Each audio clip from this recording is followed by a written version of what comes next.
of a Wanderer by Anonymous. The last time I saw the old Argonian, I was taken by how alive he seemed, even though he was in the throes of death. "The secret," he said, "of staying alive is not in running away, but swimming directly at danger. Catches it off guard."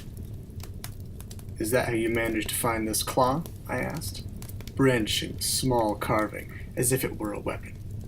I had found it among his possessions, which I was helping him to divvy amongst his beneficiaries. "Should it also go to your cousin, dives from below?" At this, his mouth widened, exposing his fangs. If I hadn't known him as long as I had, I would think he was snarling, but I knew that to be a smile. He croaked a few times to attempt laughter, but ended up wheezing and coughing, his rancid blood spraying across the bedsheets. "Do you know what that is?" he asked between coughing fits. "I've heard stories," I answered. "The same as you. Looks like one of the claws for opening the ceiling doors in the ancient crypts. I've never seen one before myself." "Then you know I would only wish that thing upon a mortal enemy.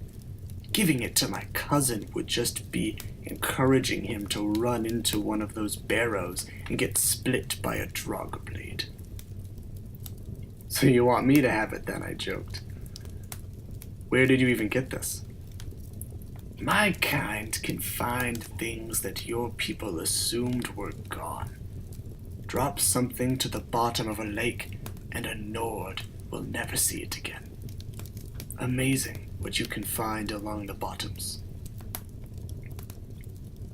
He was staring at the ceiling now, but the way his fogged eyes darted around, I could tell he was seeing his memories, instead of the cracked stone above us.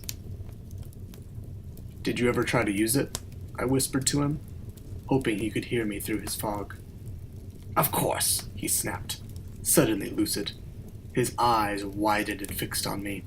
"Where do you think I got this?" he barked, tearing his tunic open to show a white scar forming a large star-shaped knot in the scales beneath his right shoulder. "Blasted Draugr got the drop on me. Just too many of them." I felt awful, since I knew how much he hated talking about the battles he had been in. To him, it was enough that he had survived, and any stories would amount to boasting. We both sat quietly for several minutes, his labored breathing the only sound. He was the one to break the silence. "You know what always bothered me?" he asked.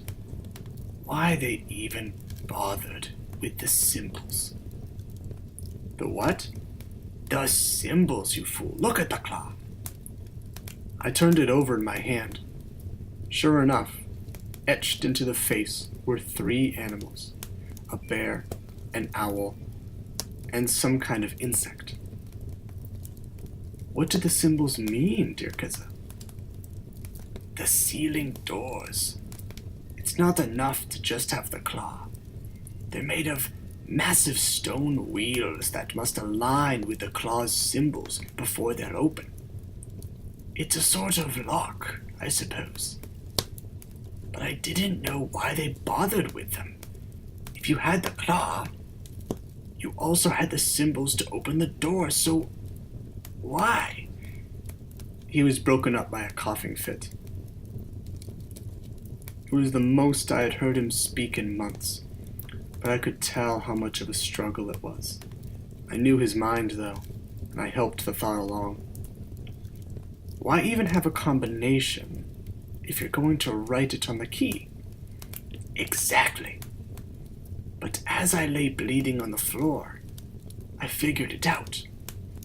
The Draugr are relentless, but far from clever.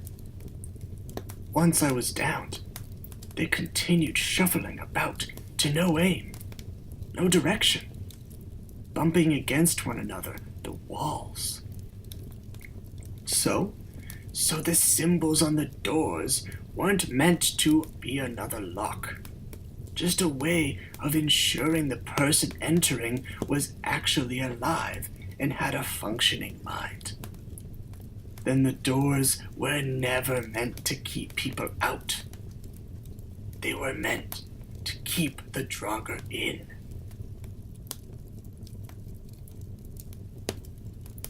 And with that, he fell back asleep. When he awoke, several days later, he refused to talk about the Draugr at all, and would only wince and clutch his shoulder if I tried to bring them up.